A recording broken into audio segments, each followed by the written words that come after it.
Olá, sejam bem-vindos a mais um programa Contraponto da Escola Superior de Advocacia da OAB de São Paulo. Hoje, conforme prometido aí nas redes sociais, nós temos aqui um entrevistado muito especial, que é o nosso presidente, Dr. Marcos da Costa, presidente da OAB São Paulo. E também estamos aqui com a doutora Ivete Seniz, diretora da Escola Superior de Advocacia. Sejam bem-vindos. Seja bem-vindo, Marcos. Obrigada, hein? Obrigado, Vitor.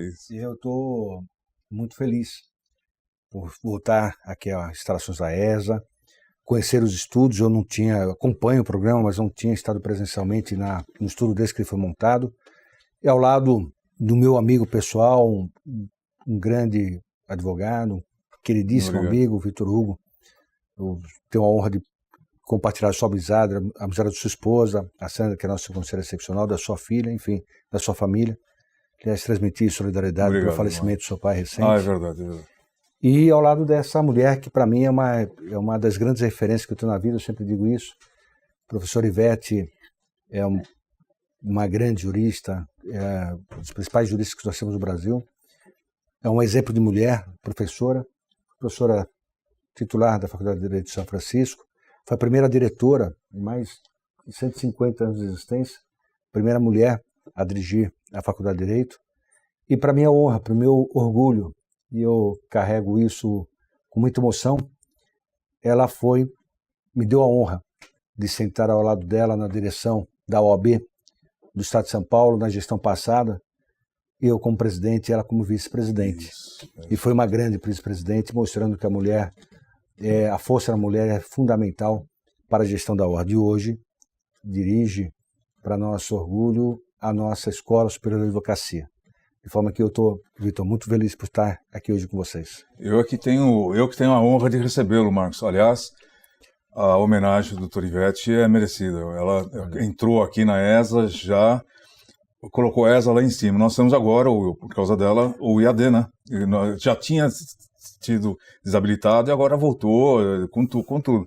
Aliás, aqueles presidentes de subseções que estão nos assistindo e que precisarem do IAD, estamos aqui à disposição. É só entrar em contato com a ESA, no site da ESA, falar com a Mônica Senatori, e ela irá providenciar, verificar se a subseção comporta o IAD. Se comportar, o IAD será disponibilizado.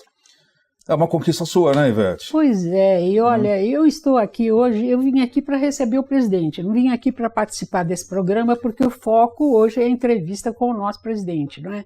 Mas, evidentemente, eu vim aqui homenageá-lo e participar desse seu programa, que é um ícone aqui para nós. E é uma das atividades de maior repercussão e maior sucesso, porque a cada semana são entrevistadas personalidades, com você realmente indagando aquilo que deve ser dito, que deve ser divulgado. E hoje nós temos o prazer de receber nosso presidente, não é, que está conhecendo aqui os nossos estúdios. Eu não podia deixar de estar presente. Portanto, você não se concentra em mim. Pode ficar tranquilo. Eu vou me concentrar nos dois aqui. Você se concentra no nosso presidente, aliás, que nosso programa está indo bem mesmo, Ivete. Nós temos aqui a presença de lideranças estudantis que estão já transmitindo também, fora a nossa rede, estão transmitindo ao vivo também essa entrevista do Dr. Marcos da Costa para os estudantes, né? Que estão aí, são estudantes de direito, o ano que vem estão aí advogando. Então, se Deus quiser, vai estar tudo certinho, o pessoal vai passar aí de ano, não é isso? Tá certo, né? Essa é a esperança. Essa é a esperança. É um estímulo, né? Vitor, me permita também falar da presença da Mônica. A Mônica, exatamente. Que está aqui representando nossos colaboradores da ESA, que dão sustentação para a escola. É a locomotiva aqui da ESA. É verdade, ela sucede a Ana Vieira, que também foi uma outra grande colaboradora, que geriu a ESA durante tanto tempo, ao lado do saudoso Rubens Aprovato Machado, e que hoje também está aqui presente conosco. Eu tenho acompanhado muito o que a Mônica faz, Marcos, e realmente faz muita coisa, e é uma responsabilidade muito grande. Então, parabéns, viu, Mônica? Né? Bom, Marcos, vamos falar de ti. Vamos falar do homem, do Marcos da Costa, né? Como é que começou essa sua paixão? Onde começou a sua paixão por trabalhar pela entidade, trabalhar para os advogados? Como é que foi isso? Conta para nós. Eu me permita voltar um pouquinho antes. Vamos lá. Eu quero falar de como eu entrei no direito. E a presença na ordem foi uma consequência disso. Eu era office boy do escritório de advocacia, do saudoso Rui Barbosa Nogueira. Rui Barbosa Nogueira, professor, e também foi diretor diretor, Sim. chegou a ser diretor da faculdade. Diretor. E um dia o professor Rui me chamou para me convencer a fazer direito, prestar a vestibular de direito e cursar a faculdade. E eu passei o dia inteiro com ele, porque eu não tinha referência da minha família de ninguém com formação universitária e não tinha cursar uma faculdade, seja ela qual fosse, como um objetivo de vida.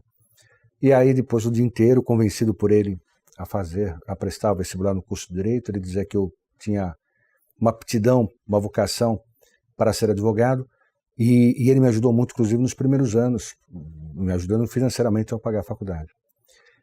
Aí eu ingresso na faculdade ainda com a dúvida, porque exatamente como eu não tinha na família, meus pais, meus irmãos, né? referencial, tinha nele, mas ele era um supra-sumo, né? O professor Rui era famoso, sim. Era famoso enfim, o professor Rui era uma pessoa especialíssima.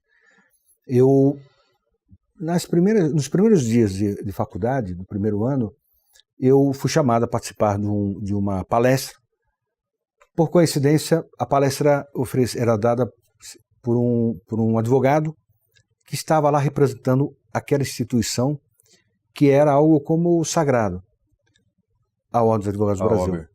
Era o então coordenador na Comissão de Direitos Humanos da Coordenadoria de Meio Ambiente. Não tinha Comissão de Meio Ambiente na época, era uma coordenadoria dentro da Comissão de Meio Ambiente, que é o Fábio Feldman.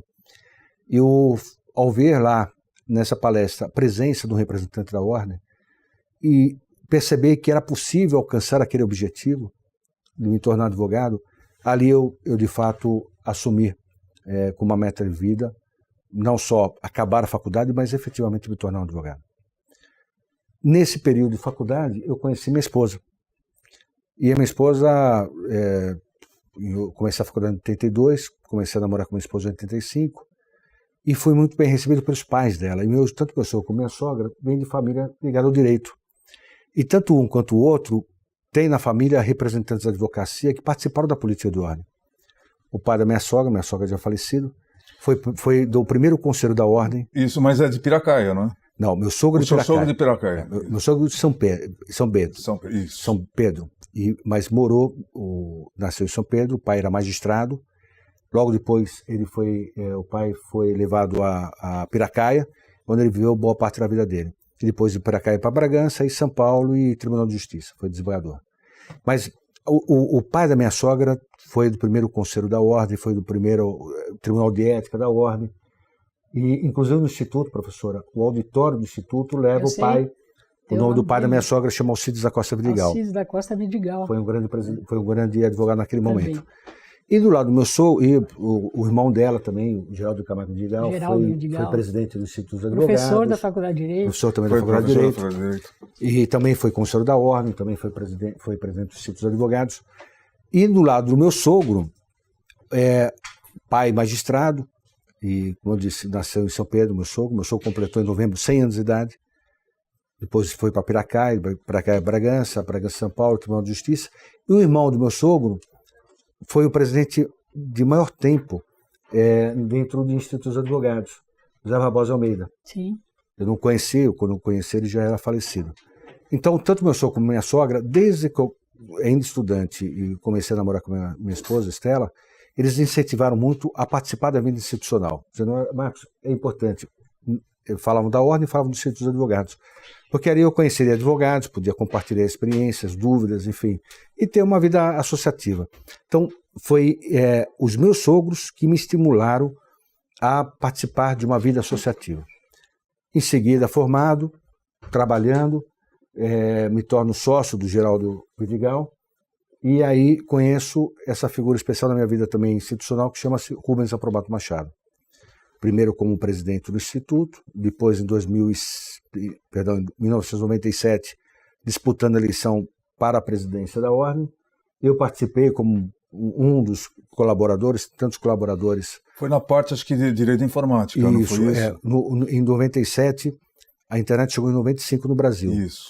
Em 97, eu propus a ele, porque o Estado era muito grande, eu disse a ele, doutor Rubens, por que, além de correr o Estado inteiro, o relacionamento com a advocacia na capital, no litoral, no interior, não usa a internet, que tinha acabado de chegar. E nós somos o primeiro site de campanha, acredito eu, que acho que nem site de campanha política tinha havido. Para a prova de São Paulo não tinha site. Nós montamos um site de campanha, eu que escrevi o site e enfim, tomava conta do site. Rubens ganha a eleição, entre 98, ele me chama para criar a primeira comissão no Brasil de informática, buscando não só fornecer instrumentos ao advogado. Então é correto afirmar que a Comissão de Informática no Brasil nasceu em São Paulo, não? Foi em São Paulo. Em São Paulo, aos seus cuidados. O Rubens que cria a comissão. E você elaborou. Visionário, e aí ele pede para eu presidi-la sobre esses aspectos, dando suporte aos advogados na atividade e também pensando um pouco na parte de legislação, a ciência jurídica voltada ao uso da tecnologia. Assim foram os meus primeiros passos na ordem. E chegamos a hoje, nós temos várias comissões de tecnologia na ordem. Né? É verdade, em São Paulo, no Brasil. Depois o Rubens, quando foi 98, 99, 2000. Gestão de São Paulo, 2001 ele vai ao Conselho Federal e aí ele cria a primeira comissão no Conselho Federal de Informática. Jurídica. E aí me convida para ser o presidente da comissão. E aí nós tivemos diversos trabalhos, a urna eletrônica, que hoje é tão falada e tão pela primeira vez contestada. Deixa eu fazer uma pergunta para você, já pegando o gancho. Vamos ter eleições eletrônicas também no OAB ou você acha prematuro ainda isso? Precisa ser estudado um pouco melhor? A eleição eletrônica se diz inteiro eletrônica, do começo ao final. Do começo ao fim, isso, voto eletrônico. Eu sou favorável a isso no caso da ordem, mas qualquer dificuldade nós temos. Nós teremos que ter uma regulamentação no Conselho Federal. Acho que não poderia partir essa regulamentação de São Paulo. Teria que ser no regulamento da eleição, a regência da eleição do Brasil inteiro, na eleição das seccionais, ter essa previsão. E teria o Conselho Federal que se envolver para evitar uma discussão sobre a seccional, a diretoria de uma seccional, contratando a base que vai dar sustentação eletrônica à eleição, fazê-lo... A eletrônica é complicado no que diz respeito à transparência. Para evitar uma discussão se o sistema vai favorecer A, B ou C. Então, o ideal é que seja um sistema do Conselho Federal, dando suporte às eleições estaduais. Assim, não teria nenhum interesse, não teria nenhum problema no que diz respeito ao código-fonte do sistema, para evitar uma discussão se, de alguma forma, o sistema estaria favorecendo o outro candidato. Isso é bom, não é, Ivete? Nem diga. É a modernidade. É uma modernidade. Né? Até porque, antigamente, eu lembro de uma eleições que nós tivemos na ordem, e foi realizado no EMB, né? E aí congestionou. Foi essa de 97, foi a eleição do que o Rubens foi eleito.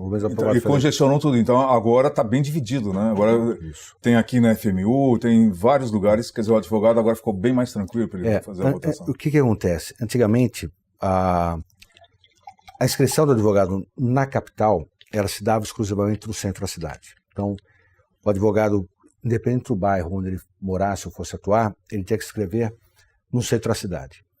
E aí, eventualmente, aquele advogado que quisesse podia se transferir para uma das subseções. Nós temos 13 subseções na capital. Nós mudamos isso.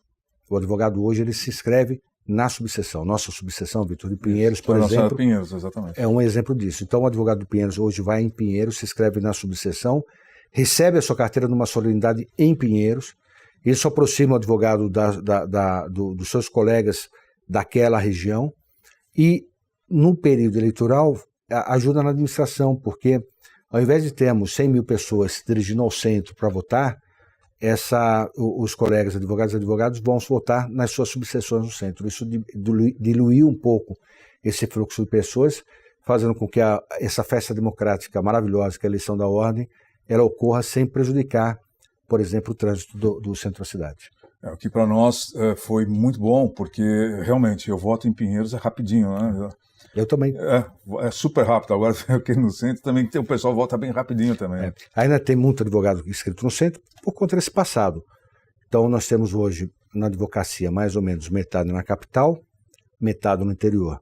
Na metade advogados, metade advogadas. E na capital, metade no centro, na subseção 1, e metade espalhado nas outras 13 subseções. Bom, eu queria também aproveitar o programa, a nossa conversa, para lhe agradecer, inclusive, com relação à ESA, né? Porque hoje nós expandimos a ESA.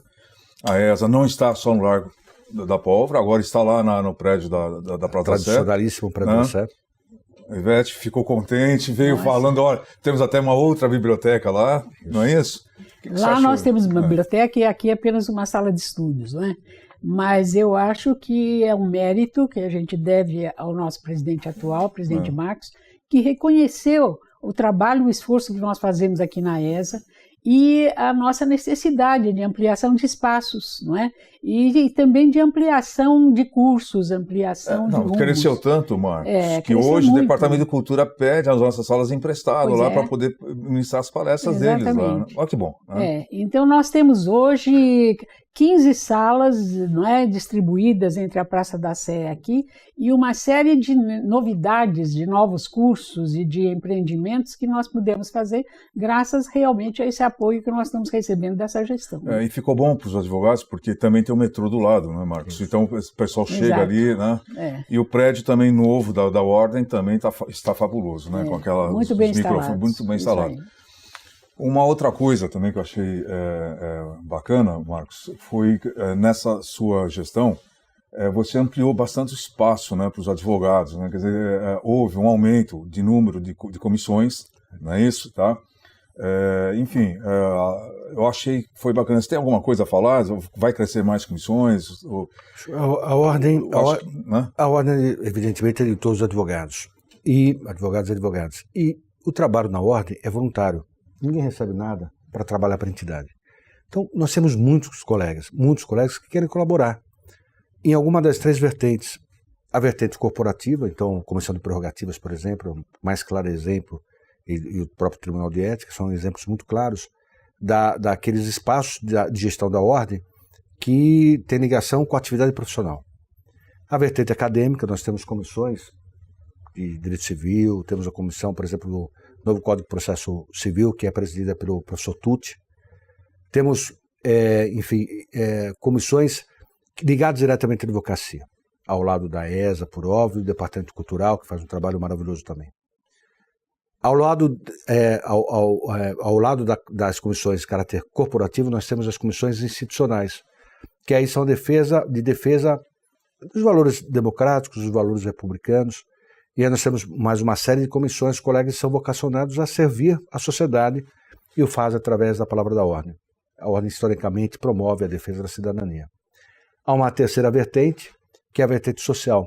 Poucos sabem, nós temos no Departamento Cultural, por exemplo, que não cobra nada pelas palestras, promove a arrecadação para aqueles que fazem a doação de alimentos não perecíveis. São toneladas de alimentos arrecadados que com isso mantém mais de 100 asilos e creches aqui em São Paulo. Quer dizer, o pessoal não sabe disso, né? É bom que nós falemos disso, porque são coisas que não aparecem, né? Então, quer dizer, nós sustentamos mais de 100 asilos e creches através da doação que a advocacia faz nos cursos que nós fazemos no Departamento Cultural de alimentos. Agora, no começo do ano, tem a arrecadação que se faz de material escolar, e aí é feita doação para uma comunidade carente, para alunos de escolas. No Natal, os brinquedos para presente, para as creches. Natal, tem o recolhimento também. A campanha do agasalho. Do agasalho também. Nós fizemos a campanha do agasalho. É a parte assistencial da ordem, né? Que ajuda com a comunidade. No campanha do agasalho, nós passamos os prédios e as pessoas vão jogando com o carro de som, as pessoas vão jogando dos apartamentos, dos prédios, a roupa, e nós vamos fazendo a arrecadação, também são toneladas de roupas. Ainda mantém, a campanha do agasalho ainda mantém, o pessoal sai na rua para pegar. Isso, o ano passado eu acompanhei o carro. Todo ano tem além de tudo, além da beleza do movimento, é na alegria de estar ao lado dos colegas que também estão ali buscando servir a comunidade através da arrecadação. Vamos aqui, olha, vai um recado para os presidentes de subseções também participarem dessa campanha do agasalho nas suas subseções, né, Marcos? Nós podemos, inclusive, explicar como é que funciona isso. É bárbaro, em Pinheiros passou um caminhão, né, e cheio de motos atrás, nessa campanha do agasalho, e o caminhão vai passando e o pessoal vai jogando as roupas, os agasalhos do prédio, né? Ficou uma coisa fabulosa, eu nunca tinha visto isso na vida. É muito divertido. É emocionante, é empolgante. Então, tá aí, os presidentes de subseções, se quiserem entrar em contato aqui com o Departamento de Cultura e Eventos, quem que está fazendo essa campanha? O departamento, é a Coordenadoria de Ação Social. A coordenadoria, a doutora Clarice Durso. Clarice Durso. Isso, então é só entrar em contato e ela vai explicar como funciona. Eu acho que é bacana isso, né? Aliás, em todas as comissões, os colegas que querem colaborar com a Ordem, em alguma das três vertentes, olhem no site da Ordem, as comissões, veja aquela que mais se identifica e aí entre em contato com a nossa OAB aqui em São Paulo, que certamente será acolhido com muito carinho. Sempre uma colaboração a bem da ordem, da advocacia e da cidadania. Eu tenho que lembrar também, eu acho bacana, tem coisas que a gente tem que lembrar, que às vezes vão passando, viu, Ivete, e a gente não lembra.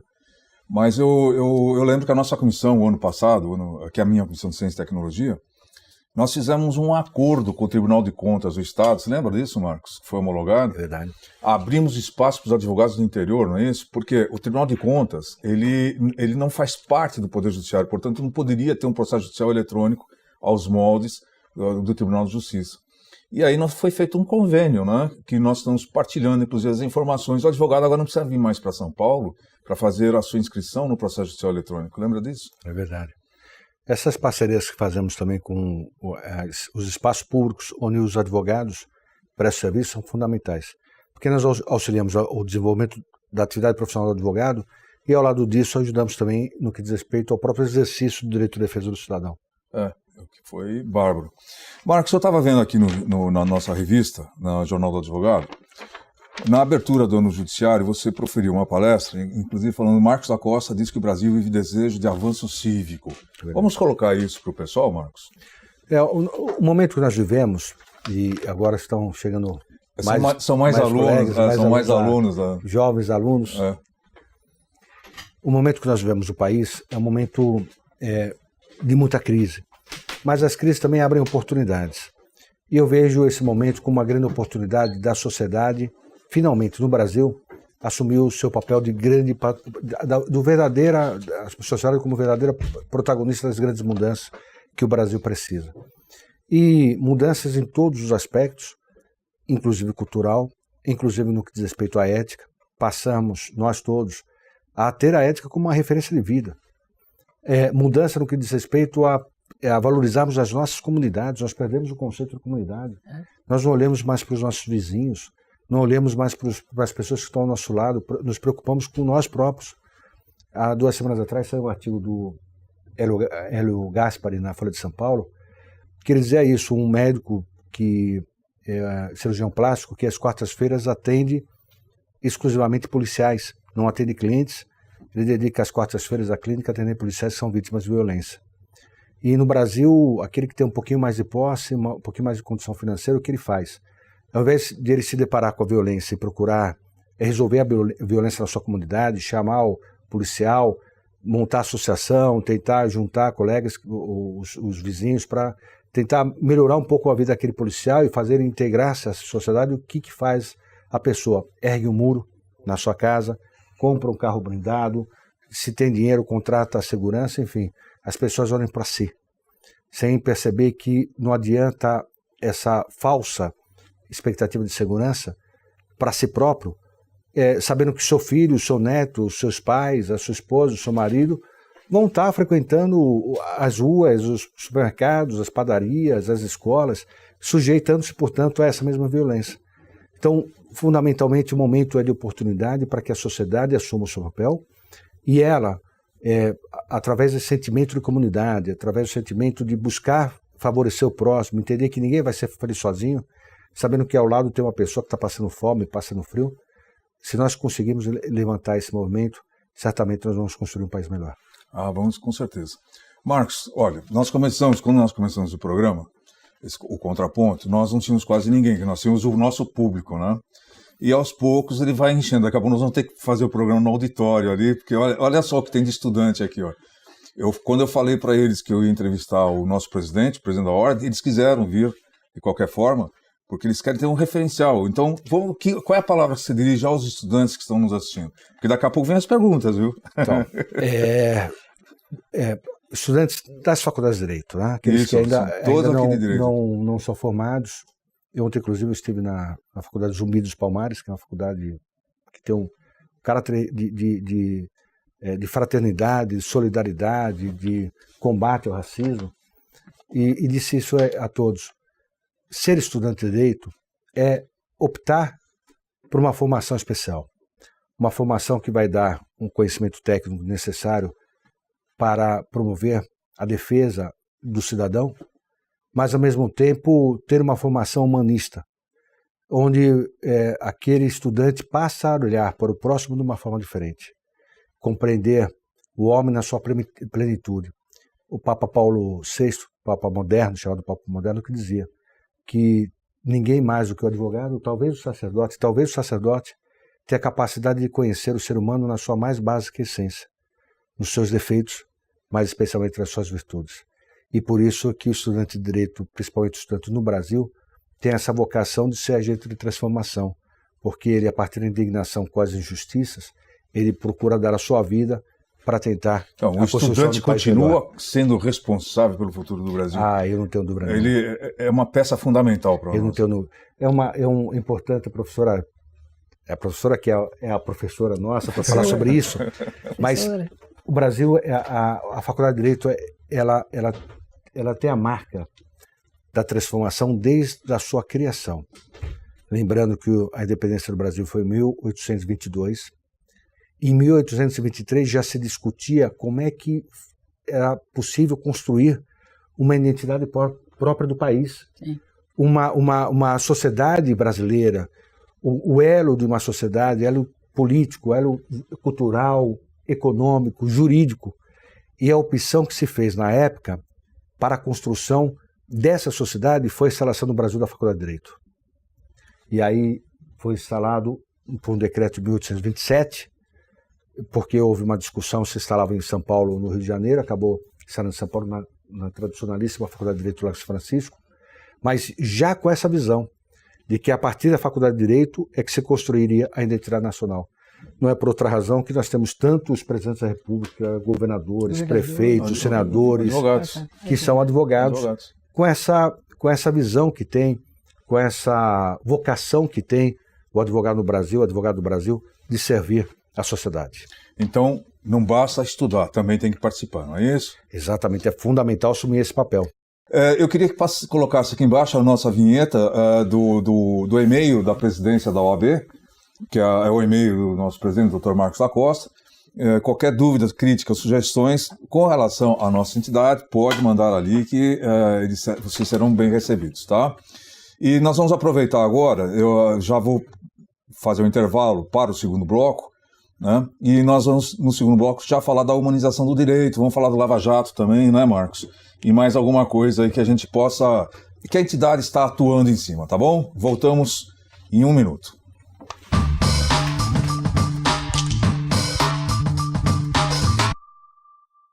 Voltamos para o segundo bloco do programa Contraponto. E atrás de nós aqui, que vocês estão vendo, está começando a lotar, né? Olha só os estudantes aqui. Nós temos lá o Paulo, Rafael, Luara e Caroline. Procuradoria, você não está trabalhando por enquanto, é isso, Rafael? E o Paulo está na Procuradoria Municipal? Bom, vou te fazer uma pergunta para vocês todos aí. O que vocês estão achando de estar na presença do presidente da Ordem dos Advogados do Brasil e do Estado de São Paulo? Vocês já imaginaram isso? Tá? Vim aqui e tal, conhecer o presidente? Não. Fala, Caroline. É uma honra, né? É uma honra, gostou? Não tenho nem palavras, né? Não dá nem pra reformular uma pergunta digna. Mas está sendo referencial, não está sendo referencial? Com certeza. Luara, o que você está achando? Obrigado. Eu tô achando maravilhoso, né?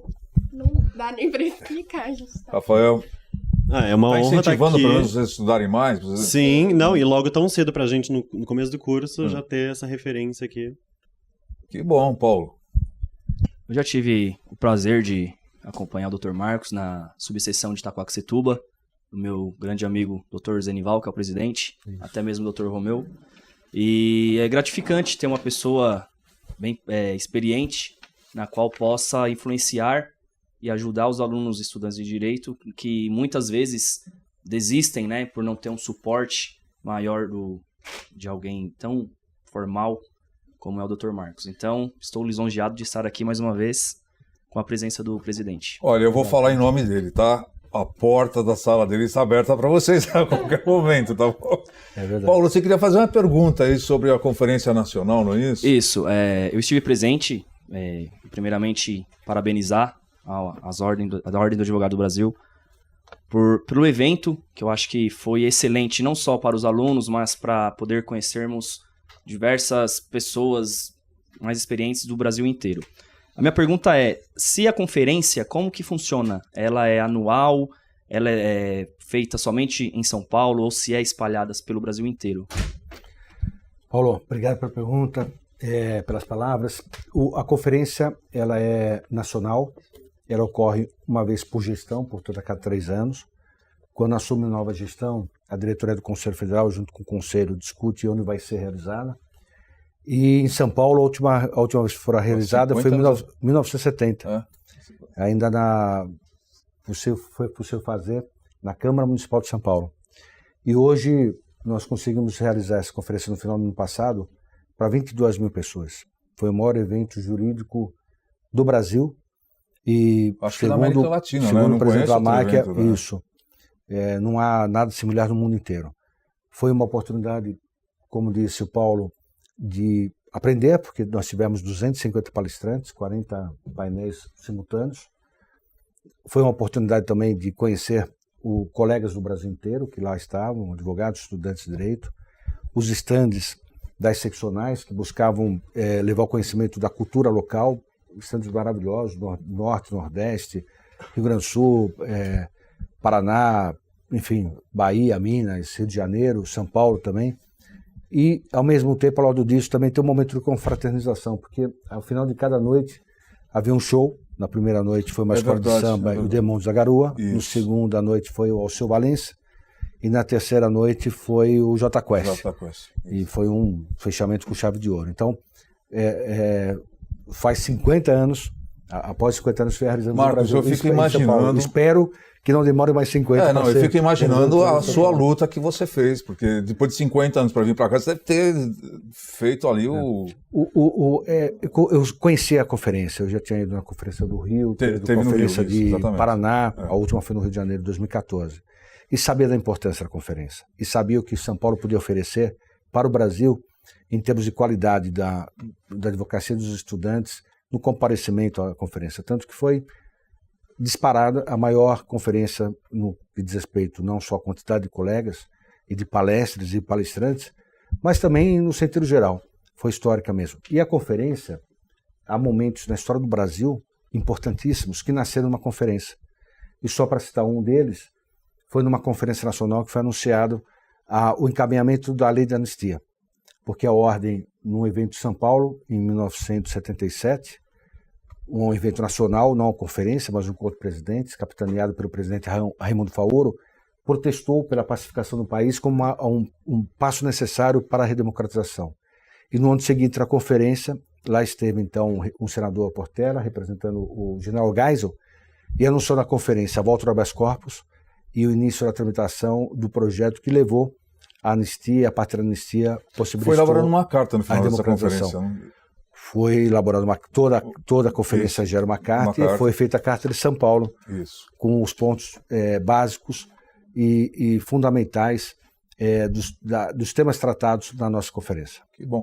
Eu lembro, nós participamos, eu representei a ESA na ENA, na Escola Nacional de Advocacia, e a Ivete também representou no Conselho de Presidentes, quer dizer, foi uma loucura aquele dia lá, ficamos o dia inteiro lá, né, Ivete? Foi. De manhã valeu a pena, né? Mas valeu a pena. Demos a nossa contribuição. Demos a nossa contribuição, tiramos um monte de fotografia, levamos o recado para todo mundo. Parabéns, viu, Marcos? Foi um evento singular, foi um evento realmente histórico. Eu lembro na hora que abriu, né, tinha uma parte lá da conferência que era onde tinha como é que chama? As mesas para as conferências, e depois tinha uma outra parte que eram uns salões, uns quiosques aqui. Não. Eu lembro que chegou uma hora, às 2 horas da tarde, que era a hora que os estudantes entravam, eles estavam ansiosos para entrar, quase que não dá, o pessoal invadiu lá e entrou. Né? Foi muito bom aquilo lá. E a formatação, o evento, do ponto de vista administrativo, foi perfeito, não houve uma crítica.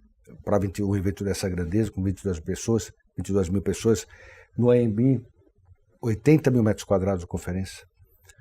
E a parte dos painéis, uma curiosidade, eram salas sem paredes. Isso. Então, salas para 1.000 pessoas. E cada painel, fone de ouvido, não confundia nada. Isso, então colocava-se fone de ouvido sintonizado, fone de ouvido para o microfone do palestrante. Salas, eram 10 salas, sem paredes, insisto, e num silêncio absoluto, porque as pessoas com fone de ouvido prestavam atenção no palestrante, ninguém conversava com a pessoa do lado, e apesar de um ambiente com 20 mil pessoas, não escutava nenhum som. A não ser na hora dos aplausos, quando o palestrante fazia... Uma logística importantíssima muito essa. Né? interessante. Marcos, deixa eu fazer uma pergunta para você. Você acha que o Brasil está vivendo hoje, com esse problema do Lava Jato, mas você acha que o Brasil está vivendo uma crise de identidade, uma crise de autoridade? Eu acho que nós estamos passando por uma crise que era inevitável. Um país que não tem uma tradição democrática, nós temos, só para exemplificar, a Constituição atual, que é de 1988, nos lega o maior período democrático da história do país, 30 anos. 30 anos é menos da metade da expectativa de vida do brasileiro. Mas mesmo assim foi o maior período democrático já vivenciado pelo país. Então é um país que teve muitas rupturas, muitos períodos de trevas democráticas. Isso faz com que as instituições não consigam ter o amadurecimento necessário para fixar as suas bases. Então, quando nós vemos disputas entre executivo, legislativo, judiciário, às vezes até alguns comportamentos que eu particularmente tenho ressalvas de discussões entre o Supremo, entre o ministro do Supremo, que ultrapassam os limites do voto, ou quando vemos iniciativas como hoje, quando o judiciário, com uma passada do juiz, faz greve, como se o juiz perdesse a sua referência. O juiz é poder não faz greve. Né? Então, mas isso tudo eu vejo como um processo necessário para o amadurecimento da democracia. Quiçá nós consigamos compreender e trabalhar esse momento como algo que vai consolidar a nossa democracia e compreendemos a importância dos valores republicanos. E o que a OAB pode fazer, ou ela já está fazendo nesse sentido? Trabalhando nesses temas, fortalecendo, falando das instituições, cobrando dos nossos políticos posições como republicanas. Na carta, né, que você fez. Cobrando posições republicanas de todos e sempre valorizando as instituições, porque as pessoas passam com seus acertos, com seus defeitos, mas as instituições elas devem ser valorizadas. Eles têm que ser firmes também, né? Isso, exatamente. Marcos, eu vou começar aqui com uma série de perguntas, tá? A Mariane Lara Gaspar, que está assistindo o programa. Mariane, obrigado por estar nos acompanhando. Gostaria de parabenizar a Escola Superior de Advocacia, na pessoa do Dr. Vitor Hugo, pelos programas Contraponto, com temas atuais ligados ao direito para debate entre advogados e cidadãos. Mariane, obrigado. Eu vou, então, dar continuidade aqui na leitura da sua pergunta, tá? Quero perguntar ao Dr. Marcos da Costa, presidente da OAB de São Paulo. Primeiro, como o doutor vê a atuação do Centro Judiciário de Solução de Conflitos e Cidadania, Sejusques, e dos postos avançados de conciliação extraprocessual, PACES? O doutor acredita que as centrais de conciliação podem ajudar a reduzir o número de ações na Justiça no Brasil, em um ambiente de grande morosidade e acúmulo de processos na Justiça? Obrigado pela pergunta. Isso daria uma tese aí, mas ser objetivo. Há um problema crucial no Sejusque, que é a dispensa da presença do advogado.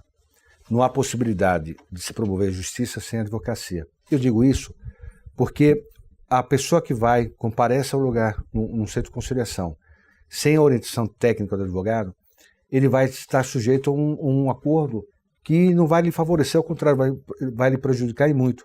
Às vezes faz um acordo sem compreender a extensão daquilo que está sendo pactuado. Ele busca advocacia para anular o acordo promovido no Sejusque. Então, recentemente nós tivemos uma presença da representante do CNJ aqui em São Paulo, que determinou ao Tribunal de Justiça que não promovesse mais nenhuma comunicação, nenhuma publicidade, onde valorizasse o Sejusque exatamente pela ausência do advogado, como se isso fosse favorável ao cidadão. E muito pelo contrário, determinou que todas as comunicações a partir de agora tenham claro que é importante o cidadão comparecer com o advogado em relação ao Sejusque. Em relação à conciliação, evidentemente, quanto mais for o nível da conciliação, melhor será para todos. Até porque a conciliação parte da premissa de que é um acordo que não envolve o Estado propriamente. As pessoas conseguem identificar, a partir do diálogo, e evidentemente orientadas pelo advogado, conseguem encontrar um caminho de pacificação daquele conflito. É mais adequado, mais desejável do que o Estado chegar a impor, o próprio Estado, pela sua força, impor a solução para aquele conflito. Ótimo. E a Ordem tem um trabalho interessante, hoje mais de 90 comarcas, que chama OAB Concilia. E nessas comarcas, no OAB Concilia, todos os conflitos colocados sobre o manto do OAB Concilia, mais 80% resultam em conciliação. Em consideração. Sem falar que nós temos na ESA um curso, O curso, né, exatamente. especial, né, nós vamos falar. inclusive de pós-graduação, um curso de especialização. Tá sendo, o curso ainda está em andamento? Já tem fila de Ainda. espera para esse curso? Não? Numa segunda... Não, ele está terminando, Tá terminando. porque são 2 anos de curso. São 2 anos, mas parece é especialização. que... Especialização. Quando ele acabar, tá. certamente Então nós vamos lá, vamos já renovar. deixar claro. Olha, pessoal, aqueles que tiverem interesse no curso de especialização, que é 2 anos, né, pós-graduação, portanto, lato sensu, em conciliação, é só entrar em contato aqui com a ESA, né, mediação e conciliação. É só acessar o site da ESA, tem ali o banner, né, vamos passar aqui embaixo, olha, está passando ali, tá ok? Acesse o site da ESA, já faça ali, vai ter uma fila de espera aí provavelmente, porque lotou o curso, então já faça a sua inscrição ali e fique na fila de espera. Tá bom? E qualquer coisa, converse com a Mônica aqui, que a Mônica resolve qualquer parada. Já vou jogar para cima da Mônica. Bom, antes de eu ir para outra pergunta aqui, agora eu vou fazer uma pergunta para cá. Rafael, alguma pergunta para o nosso presidente? Boa tarde. Eu gostaria de saber algum momento marcante da sua carreira, algo que marcou muito para você. Eu tenho 31 anos de advocacia, Rafael. Isso. Eu confesso que já atuei em casos relevantes, inclusive do ponto de vista econômico, tanto no consultivo quanto no contencioso, mas aquela situação que mais me marcou como advogado foi no início da carreira, quando uma mulher, uma senhora, com 2 filhos de colo, me procurou numa atuação criminal que eu fiz muito no começo da carreira, não faço mais, mas me procurou porque o marido dela tinha sido preso por furtar uma correntinha e nós estávamos nas vésperas do Natal. E ela me procurou dia 21 de dezembro e no dia 23 de dezembro nós impetramos o habeas corpus, eu impetrei o habeas corpus, e a emoção de ter conseguido a ordem de soltura dele, acompanhar essa senhora com os 2 filhos no colo no centro de detenção e ver aquele rapaz jovem de tudo, tinha 30 e poucos anos, ser solto e poder passar o Natal com a sua família. É uma beleza, assim, isso é a beleza da advocacia. É você ter a possibilidade de contribuir, por exemplo, com uma família, uma família que estava passando necessidade financeira muito séria, o levou a cometer um crime, um furto é um crime, e portanto ele vai, depois o processo seguiu, mas naquele momento, pelo menos naquele instante, nós conseguimos fazer com que ele passasse o Natal com a família. Isso foi assim o que mais me marcou. Isso é emocionante, né? Na minha vida profissional nos 31 anos de advocacia. Vamos lá, Ricardo Sevenco. Então, acho que é para a doutora Ivete. Vamos lá. Iniciei meu primeiro curso na ESA pós em propriedade intelectual, direito do entretenimento, com coordenação doutora Sônia Maria Delbox. Estou satisfeito com a grade curricular, os professores e o foco do curso. Parabéns. Mas que bom, né? Parabéns, diretora. Está aqui, olha aqui. Eu sou responsável apenas pela existência do curso. Agora, parabéns à professora que está agradando o aluno. A todos, né? ali, né? Parabéns. O curso ainda está aberto, Mônica? Não? Já acabou. Vai ter outro desse aqui? É provável. Já começou? Então, está aqui, ó. Já começou, acesse o site da ESA e façam suas inscrições aqui também, tá? Nós temos outras perguntas, nós vamos perguntar aqui para a Luara. Luara, alguma pergunta para o nosso presidente? Boa tarde. Boa tarde. Doutor, a prova da ordem ela é considerada como um monstro, um bicho de 7 cabeças por todos os estudantes. Você teria alguma dica, alguma... Dica para passar na ordem? Não, para estudar. Como professora de estudar, né? Então, vamos lá, vamos na dica do nosso mestre Luara, aqui. Importante pergunta. Eu começo dizendo que eu também passei no exame de ordem. Né? E numa fase um pouquinho mais difícil, porque tinha o exame oral, né? Então, tinha as 2 fases atuais, era o múltipla escolha, a redação, e tinha o exame oral. E eu, nesses anos de advocacia e tendo passado por essa experiência, e hoje como dirigente de ordem, a dica é: não se deixe levar pela pressão da necessidade de passar no exame. Então, muitas vezes, a família tentando ajudar, mas olha, exame, passa, vai ser advogada. O escritório, a pressão do escritório, faz com que, no momento de responder a uma pergunta, o estresse causado por essa pressão, às vezes, prejudica um pouco. Então, tenha confiança. Estudou na faculdade por 5 anos, certamente irá passar. É ir com segurança de quem estudou de forma adequada e aí vai enfrentar um exame que é uma demonstração de que aquela pessoa que está prestando tem capacidade técnica de se tornar advogado. Veja, depois de passar exame, o novo profissional ele tem competência plena para advogar. Ele pode fazer uma sustentação no dia seguinte na Suprema Corte do país. E ele vai ter depositado nas suas mãos direitos como de liberdade, de patrimônio, às vezes até da própria vida. De forma que é preciso que aquele profissional que estará representando um cidadão, ele tenha capacidade para fazê-lo. E o exame de ordem vai comprovar isso. E outra coisa, o exame de ordem não é uma iniciativa original do Brasil. Existe exame de ordem no mundo, em todos os países que têm a valorização, que valoriza só a justiça, promovem o exame de ordem. Só que no Brasil tem uma agravante. Nós temos, segundo consta, mais faculdades de direito no Brasil do que a soma de faculdades de direito no resto do mundo. O que mostra que, infelizmente, apesar de nós termos grandes faculdades, temos sim grandes faculdades, mas ao lado dessas faculdades nós temos faculdades que não têm a menor preocupação com a boa formação do bacharel. E aí, aquele bacharel que se esforçou durante 5 anos, muitas vezes com sacrifício não só próprio, mas da família inteira que está pagando, que pagou, que está pagando. Somou esforço para pagar a faculdade e tal, trabalhou durante o dia, estudou à noite, e ao cabo ele descobre que, infelizmente, a faculdade, apesar de todo o esforço dele, a faculdade não deu instrumentos para ele se tornar um bom bacharel. E aí não pode ser a sociedade que vai pagar. Né? Obrigado pela pergunta. Vitório e Miguel. Vitório, obrigado por estar nos acompanhando aí pelo programa Contraponto.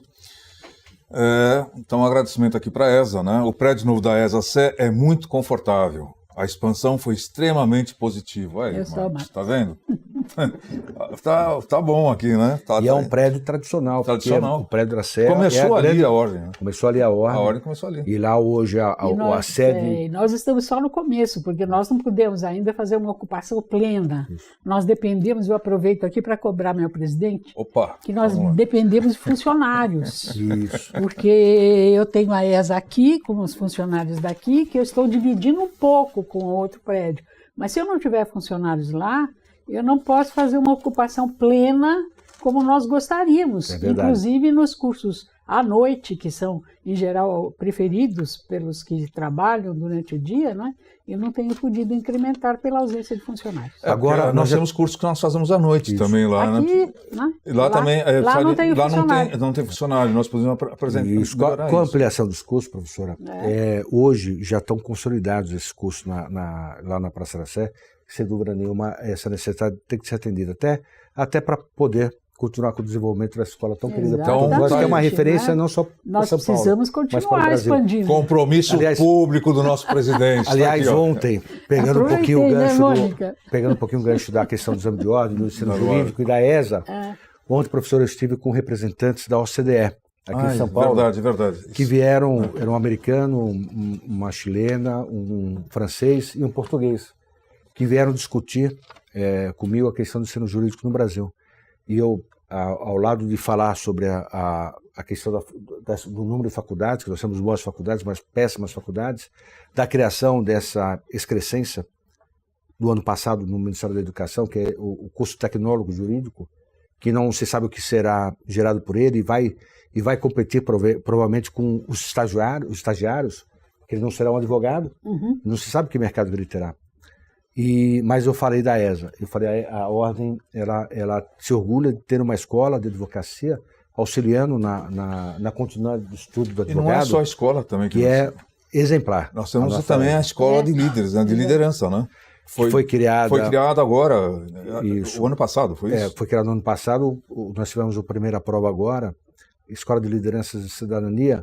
Criada pela OAB São Paulo. OAB de São Paulo, uma intenção de servir de espaço para a formação de lideranças sociais, de pessoas que possam, de fato, representar parcelas da sociedade, não é eleitoral, lideranças sociais que possam representar o seu agrupamento, a sua parcela de pessoas, com base em princípios democráticos e com base no Estado Democrático de Direito. O que precisa ser feito para participar dessa escola? Se inscrever. Não, mas o requisito é ser advogado? Sim, ser advogado. Tá. Mas está havendo um exame de seleção, que foi feito agora. que já Ela foi deve feito. iniciar após esse exame de seleção, vão São ser 40 escolhidos os alunos, é alunos. isso? Isso, são apresentado teses, né, professora? E há todo um regulamento, não é? Primeiro é passar nesse exame de seleção, com alguns requisitos que o edital expõe, e depois vai ser iniciado esse curso, que vai ser uma novidade. O né? curso Ainda tem não a duração de começou. quanto tempo? A duração de três conjuntos de 3 semestres. Né? 3 semestres. 3 semestres. 3 semestres. Agora, Que bom. a primeira aula inaugural foi com o ministro Rezec, né? Sim, E a ideia é levar grandes nomes, não só advogados, juristas, mas também líderes de outras áreas, que possam ajudar na formação desse jovem que espero possa aí servir à sociedade.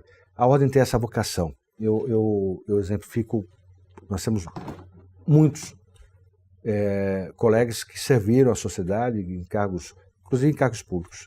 E eu cito um deles que foi quando nasceu a ideia da escola. Eu tive a escola no evento, a ideia de criar a escola no evento, em homenagem aos 100 anos do Franco Montoro. Franco Montoro, governador. Franco Montoro, que ocupou cargos relevantes da República, senador, foi vereador, foi deputado, presidente da Assembleia, governador, foi um dos grandes governadores, e que começou a sua carreira política como conselheiro da OAB. Num conselho que nasceu daquele conselho 2 governadores, 3 senadores, a primeira mulher ministra do governo federal, que foi Estado de Figueiredo Ferraz, todos nasceram do ambiente da ordem, todos conselheiros. Então a ideia da escola é essa, é a ordem continuar nessa vocação de formar, moldar pessoas através dos seus valores humanistas, para que eles possam servir à sociedade. Eu devo ressaltar que é um projeto completamente diferente da ESA, né? Nós fazemos, o nosso objetivo é aprimoramento profissional de todos os advogados, nas várias áreas em que ele pode atuar. E essa escola é uma espécie, vamos dizer assim, tem um objetivo preciso, que é de formar lideranças de cunho político-social, que possam atuar na sociedade. Então é outro tipo de escola, outro tipo de curso, e complementa muito bem esse trabalho que nós fazemos aqui, porque vai direcionar... A professora vai dar aula lá? Não vou dar aula lá. Eu já estou perguntando, porque a gente já Mas a professora vai dar palestra lá com uma liderança. Não, para direcionar justamente as pessoas que são vocacionadas como líderes. Né? O presidente já falou, vai dar palestra. O diretor da escola, o diretor da escola é Marcelo Figueiredo, que foi diretor da PUC. E o Franco Montoro foi meu professor no primeiro ano de faculdade. De quem eu fui assistente quando comecei a dar aulas na faculdade de Ele é Direito. uma grande Eu não pessoa. tive aula com o assistente professor dele, Franco Montoro, não tive contato com ele, eu tive aula com o Ulisses Guimarães, era professor de Direito Constitucional, o meu era o professor Eu tive esse privilégio, eu tive aula com o Franco Montoro e com o nosso atual presidente da República, Michel Temer, né? Lá na PUC, né? Então o pessoal era... Aliás, uma curiosidade histórica, André Franco Montoro. André Franco Montoro. O Franco não é sobrenome, é nome, porque ele nasceu no dia 14 de julho, dia da queda da Bastilha. Por isso que o Franco, o pai era um poeta e deu o nome que os ao filhos André. não têm o Franco, só o Montoro. Vamos contra o nascimento do 14 de julho. Isso aí. Murilo Andrade, sinto muito orgulho em fazer parte do quadro quando percebo a intervenção da entidade em causas que impactam toda a sociedade. Orgulho da nossa entidade, acho bacana isso, né, Marcos? É verdade. Essa preocupação com a sociedade é uma preocupação que é presente na Ordem desde a sua criação em 32. Eu digo, a Ordem foi criada em janeiro de 32, em março os seus líderes já estavam à frente da Revolução Constitucionalista, lutando para a Constituição, lutando pelo sufrágio universal, pelo voto da mulher. Eu lembro, a gente tem que sentir orgulho mesmo. Eu entrevistei o Pena é o secretário de Cultura, né? Então, e o Pena tem aqueles eventos, né, que ele faz lá na Vila Madalena, que eu moro ali, então todo ano tem a Feira da Vila Madalena, reúne, né, 30, 40, 50 mil pessoas. E aí um dia eu cheguei pro Pena, falei, Pena, será que a OAB pode participar disso? Ele falou, não, pode. Aí nós chegamos lá, levamos a OAB toda ali, né, tivemos um espaço grande. E de repente um pessoal ali começou a cantar uma música que depunha que os policiais acharam que depunha contra a polícia militar.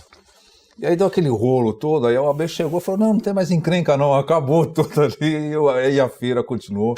Eu acho que isso é uma coisa, é um papel que nós desempenhamos na sociedade muito importante, né? Da legalidade, do senso de justiça. Eu acho que isso é uma coisa muito boa. Eu queria convidar todos, no site da Ordem, Uhum. tem um documentário de 85 anos da Ordem. É um documentário muito bonito, que conta um pouco dessa história maravilhosa da nossa instituição. Que é a nossa instituição. Vamos lá, então, vamos colocar aqui novamente aqui embaixo o site da OAB, tá? Ele já está na primeira página, não? Está na primeira página, 85 anos completados o ano passado, OAB de São Paulo, que é de 32. Então, vamos lá, vocês podem acessar o site e ler essa história maravilhosa. Eu vi que lá embaixo também tem uma espécie de museu logo na entrada, né, com as carteiras antigas. No prédio novo, na sede institucional da Ordem também, nós temos um pequeno memorial com uma linha do tempo contando a história da Ordem e contando a história da Ordem ao lado da história da sociedade, da evolução da sociedade.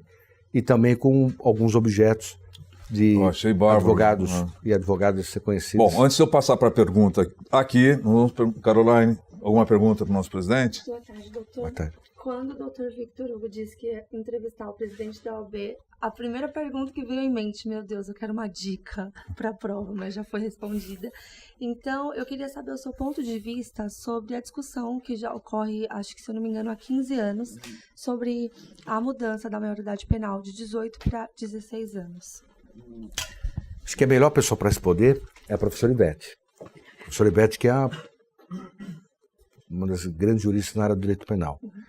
Essa questão é apenas uma questão de política criminal. Não há, vamos dizer assim, um critério científico que possa determinar que é melhor que a maioridade, que a culpabilidade comece aos 16 anos do que aos 18, não é? Normalmente, né, as várias legislações escolhem, de acordo com a sua política criminal, qual vai ser o critério que seria admissível no país. Aqui no país se convencionou que aos 18 anos é que existe a culpabilidade do ponto de vista criminal e antes disso o menor comete uma infração que deve ter um tratamento diferenciado. Esse tratamento é dado pelo Estatuto da Criança e do Adolescente e ele é sujeito a medidas protetivas. No estado atual da nossa execução penal, eu não acharia aconselhável a mudança Embora eu possa admitir que aos 16 anos a pessoa já tem responsabilidade, ela vota, ela tem noção do que ela está fazendo, né? Poderia ser responsabilizada criminalmente, mas por questão de política criminal, nós não temos condições de uma execução satisfatória de uma penalidade que seria imposta a esse menor que ainda é uma pessoa com a personalidade em formação extremamente vulnerável e que iria então ser considerado um criminoso como adulto e tratado como criminoso adulto. Em alguns países se faz essa diferenciação. Eu, inclusive, visitei em países como a Alemanha, por exemplo, em que a responsabilidade começa aos 14 anos, mas há prisões específicas que, para esse tipo de infrator menor, 14 aos 18 anos, em que a tônica é do aprendizado, a tônica é de um tratamento pedagógico. Nós não temos condições de fazer isso no Brasil, no estado atual, com as nossas prisões superlotadas e um tratamento que não segue nem os parâmetros necessários para o tratamento dos adultos, como manda a Lei de Execuções Penais. Então, não seria conveniente, embora fosse possível do ponto de vista técnico, mas do ponto de vista da política criminal, não é aconselhável.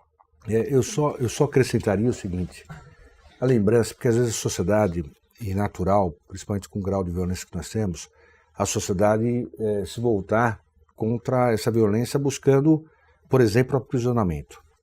E aí, quando nós falamos de uma criança de 14, 15, 16 anos, não importa qual a idade que vai ser definida, e prendê-la como criminoso comum, essa criança um dia vai voltar. Ela é jovem, ela vai cumprir 20 anos de pena, 14 anos. Ela vai voltar com 34 anos de idade. Ela vai voltar uma pessoa melhor ou uma pessoa pior do que ela era quando ela entrou. No nosso sistema prisional, que é uma verdadeira escola, uma faculdade de promoção do crime, né? A tendência dessa criança voltar numa condição muito pior. Então, ao invés de nós estarmos recuperando essa criança, nós estaríamos criando uma vertente maior, um novo vetor de violência, porque essa criança certamente não merecerá um tratamento necessário, adequado para, para o seu mais, a resgate social. convivência com criminosos, não é, mais experientes, que vão cooptá-la, não é, para uma associação criminal, etc. Quer dizer, nós só poderemos adotar uma outra política criminal quando nós modificarmos o nosso tratamento penitenciário. Né? Satisfeito? Muito obrigada. Obrigado. Bom, aqui Sônia... Eu também, para a resposta do professor. Aprendi muito. Sônia Maria Delboux. Sônia, obrigado por estar nos acompanhando. Antes de eu falar da Sônia, vou já abrir aqui. O nosso presidente vai receber uma comenda aqui em Piracaia, não é isso? Então, Daniel, sei que você está nos assistindo. Obrigado pelo convite. Se der, eu estarei com o nosso presidente lá em Piracaia para homenageá-lo Título de cidadão de Piracaia. Cidadão de Piracaia. Muita honra. Muita honra, parabéns. Obrigado. Sônia Maria, então vamos lá. Estou adorando assistir essa belíssima entrevista ao vivo e vejo aqui um aluno da nova turma de pós assistindo comigo. Muito feliz de fazer parte dessa família ESA. Um abraço a todos. Um abraço recíproco, Sônia. Vamos aqui, tem outros itens aqui, mas antes de nós partirmos para lá, tem uma pergunta bacana aqui. Vivian Romão, qual o posicionamento da OAB frente à reforma da Previdência que está em pauta atualmente? A Ordem ter promovido audiências públicas, trazido especialistas, aqueles que defendem a reforma, aqueles que criticam a reforma, mas uma coisa é certa, independente de precisar ou não, dependendo do ponto de vista de uma reforma, especialmente de que tipo de reforma nós queremos, o fato é que o ambiente, nesse momento, não é adequado para essa discussão. Não houve esse debate durante o período eleitoral, não houve apresentação por parte dos deputados das suas posições, e muito pelo contrário, agora que começa um novo período eleitoral, a oportunidade de eleger novos deputados, novos senadores, é hora de nós identificarmos a nossa posição em relação a isso e escolhermos representantes que de alguma forma se comprometam a defender aquela que é a nossa posição em relação a esse tema. Feito isso, nós teremos um ambiente mais adequado, mais tranquilo, para uma discussão que tem que ser técnica. A reforma precisa, qual é a idade mínima para aposentadoria e em que condições a aposentadoria deve se dar. Muito bem. Olha, pode mandar e-mail para o nosso presidente, está aqui embaixo, vai passar a vinheta aqui, com o e-mail da presidência da Ordem, tá? Então, essas perguntas também podem ser encaminhadas diretamente ao presidente. A Luana Pires. Luana, obrigado por estar nos acompanhando. Doutor Marcos, o novo prédio da Ordem é espetacular, logo teremos um auditório. Quais os próximos projetos? Já tem algum projeto? Finalizar o auditório. Esse é o principal. Só tem um projeto, né? Nós temos alguns espaços agora finalizando. Então, o atendimento lá da Sé está sendo objeto de uma reforma. A inauguração da OAB Prévia ali na antiga Casa Civilista, do advogado civilista. Em compensação, a Sé passa a atender o advogado civilista. A inauguração do auditório, que a nossa expectativa é que ocorra em agosto, mês do advogado. E o memorial da advocacia, que fica na Brigadeiros Antônio, no antigo prédio da Auditoria Militar, onde os presos políticos eram processados, e onde a advocacia se destacou, porque procurava promover a defesa de presos que estavam sendo acusados desse crime odioso, que é o crime político, né? E que encontrava ali um ambiente extremamente hostil, muitas vezes, para a promoção dessa defesa. Então, ali onde a advocacia se agigantou, onde verdadeiros heróis puderam atuar, eu digo que talvez o Brasil tenha tido um número muito menor de desaparecidos políticos, graças à coragem da nossa advocacia, que denunciava imediatamente após o sumiço das pessoas, a família procurava os advogados iam lá e apresentavam formalizavam o desaparecimento, era proibido o habeas corpus, mas peticionavam como se habeas corpus houvesse, e essa história bonita da advocacia será contada nesse prédio da Auditoria Militar. Nós estamos em fase final de captação de recursos pela Lei Rouanet. Esses recursos precisam alcançar 20% para começarmos as obras, falta um pouquinho. Logo mais, se tudo der certo, nós começaremos as obras que entregaremos para a cidadania, porque vai ser um espaço de defesa da democracia e um espaço com auditório, inclusive, para levar crianças que já nasceram dentro da democracia, compreender a importância de viver numa sociedade com liberdades, no que diz respeito ao direito e nas obrigações também que deve ter como cidadão. Luana, satisfeita?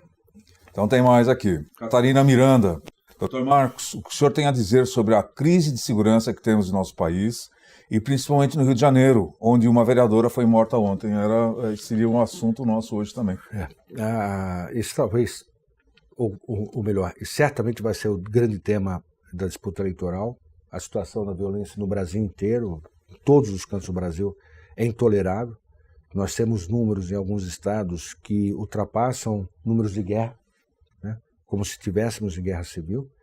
E, infelizmente, vemos espaços públicos que são dominados pelo crime organizado. Rio de Janeiro não é o estado que tem o maior índice de violência. Nós temos estados com índices ainda mais graves de violência, inclusive de homicídios. São Paulo, ao contrário. São Paulo tem níveis menores de criminalidade, especialmente no que diz respeito a homicídios, mas ainda assim muito longe do desejado.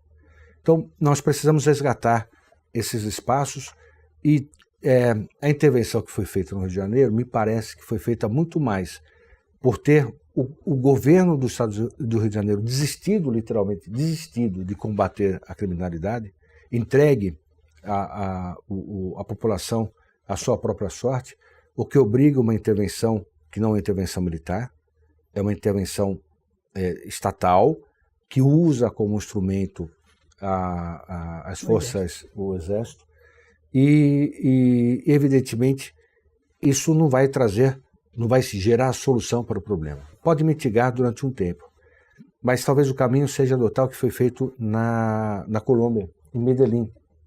Medellín, que também era uma situação parecida, onde os espaços públicos tinham sido dominados pelo crime organizado, o Estado promoveu uma verdadeira revolução com intervenção de diversas áreas. Policial, sem dúvida, porque é um problema, evidentemente, de criminalidade, mas de assistência social, de saúde, buscando dar amparo àqueles que, enfim, sofriam aqui na Cracolândia, aqui em São Paulo, por exemplo, que sofrem da dependência, se tornam, quase deixam de ser cidadãos, porque eles perdem completamente o livre-arbítrio. E intervenção urbanística, a Colômbia usou muito isso, onde tinha um espaço que foi ocupado, na hora da desocupação, imediatamente entrava uma intervenção urbanística e construía lá um espaço de lazer, de esportes, prática de esporte, de cultura, enfim, retomando para a cidade aqueles espaços e combatendo a criminalidade como deve ser combatida a partir das forças policiais. Catarina, espero que... Só um minutinho, perdão, Vitor, em relação à vereadora que foi assassinada ontem, é uma tristeza. A OAB vai emitir alguma nota? Já emitimos. Já emitiu? O Colégio, o Conselho Federal, o Colégio de Presidentes, o colégio que reúne os presidentes de todas as seccionais, emitimos uma nota de solidariedade à família, ao povo carioca, e também as comissões de direitos humanos, que aqui é coordenada pelo Martin Sampaio, numa união de esforços, no sentido de apurar, porque ali há um componente especial, além da alta criminalidade no Rio de Janeiro, e muitos, aliás, é ela e o motorista, muitos falecem nessa alta criminalidade, mas ali há um componente que pode dar, pelo menos, uma ideia de que possa ter acontecido um crime de natureza política, porque ela estava representando a mulher negra. Isso. Ela estava denunciando situações de violência em espaços do Rio de Janeiro.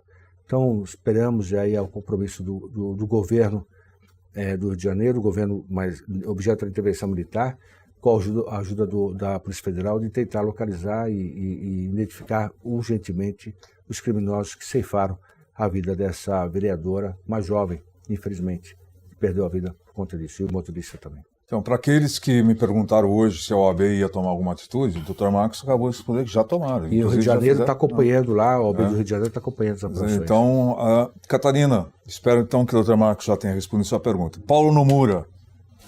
Doutora Ivete, que prazer em vê-la. Parabéns pelos feitos da escola. Temos cursos com professores incríveis a preços acessíveis. Quais os novos planos para ela?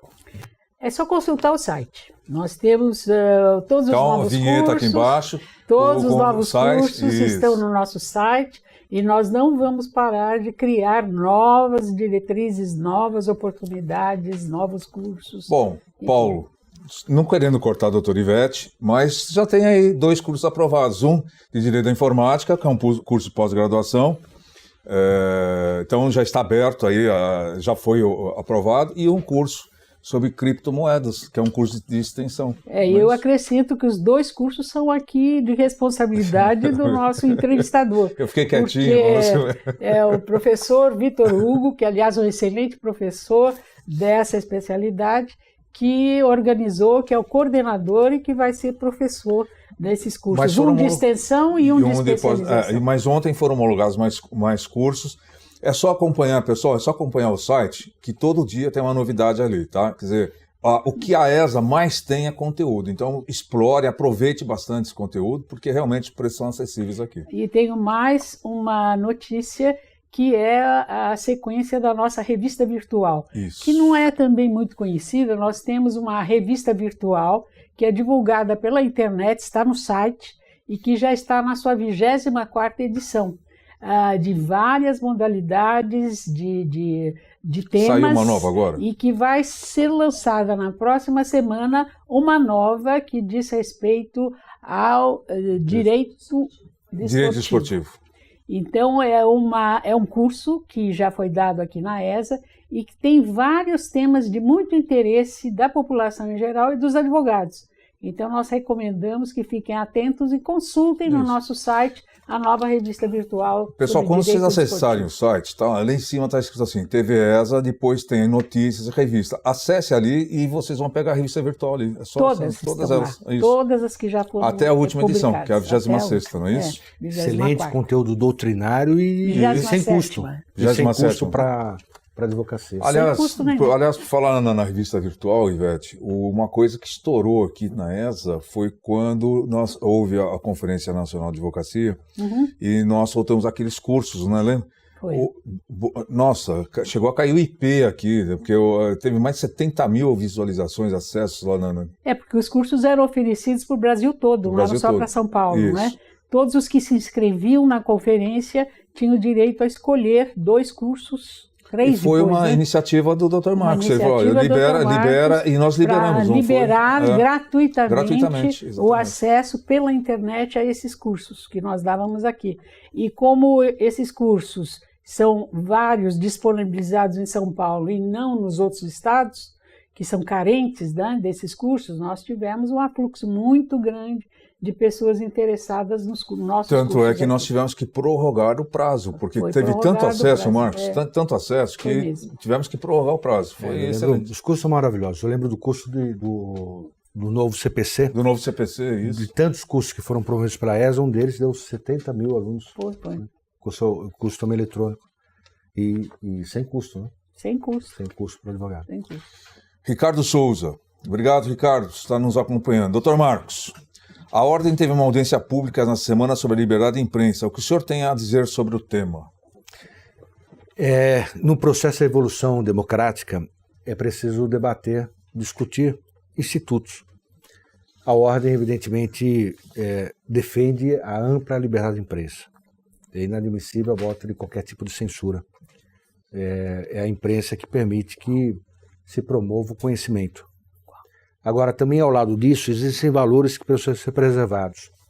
E aí, só para citar como exemplo, na Europa, nós temos uma discussão em relação à cobertura da justiça pela mídia, onde se procura evitar que, de alguma forma, essa cobertura possa tentar influenciar no julgador, a fazer com que o julgamento seja um julgamento justo e não um julgamento pela mídia. Então, a par da informação, e sempre procurando, evidentemente, trazer os 2 lados da questão, e cumprimento do nosso Código de Ética do Jornalismo. O Código de Ética do Jornalismo é muito bem escrito, muito bem elaborado, e nos traz parâmetros adequados para que nós possamos conviver com esses 2 valores de forma harmônica. O direito a informar e a proteção daquele cidadão que muitas vezes nem é objeto de investigação, e algumas vezes já um desejo de que ele seja preso sem sequer ser réu em algum processo criminal. Aí, Ricardo, antes de passar a palavra para a doutora Ivete, Lucas Correia, Excelente programa. Parabéns à ESA São Paulo por nos proporcionar transmissões maravilhosas em alta qualidade. Realmente, o horário que nós estamos transmitindo, o pessoal está assistindo. Quer dizer, é impressionante, porque o acesso é pelo telefone, né? Eu queria te passar uma informação que eu recebi agora, Pois não. que a nossa revista de Direito Esportivo está no ar desde ontem e que tá no aqui. total nós já contabilizamos 100 mil acessos, não a última, mas no total ao nosso... O 100 mil acessos a só nossa do direito revista desportivo? virtual. Ou só, Não, da revista virtual. Então, olha aqui.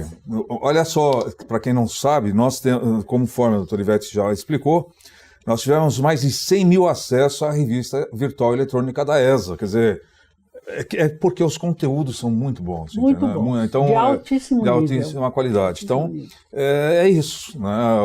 Isso aqui é uma consequência do trabalho bem feito. Né? É isso aí. Vinícius Donda, doutora Ivete, hoje temos visto uma mudança na visão da sociedade em relação às mulheres. Como a senhora vê o posicionamento da justiça em geral frente ao número crescente de mulheres militando na advocacia? Ainda há preconceito? Não mais nessa área.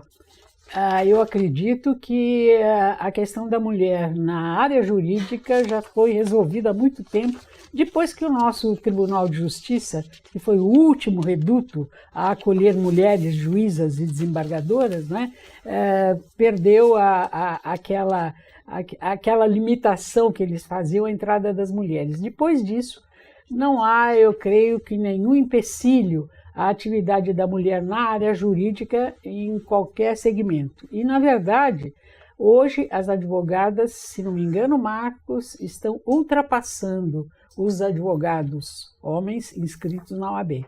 Nós, se não estamos ultrapassando, é 50% ou um pouco mais de mulheres, porque a advocacia é uma carreira que tem a preferência do público feminino e cada vez mais as mulheres ingressam nessa área. Então, E só me permite, professora, só lembrar que nós indicamos agora para a presidência do nosso Tribunal de Ética Uma mulher. a primeira mulher, Renata Soltanovich. a Renata, primeira mulher a presidir o Tribunal de Ética.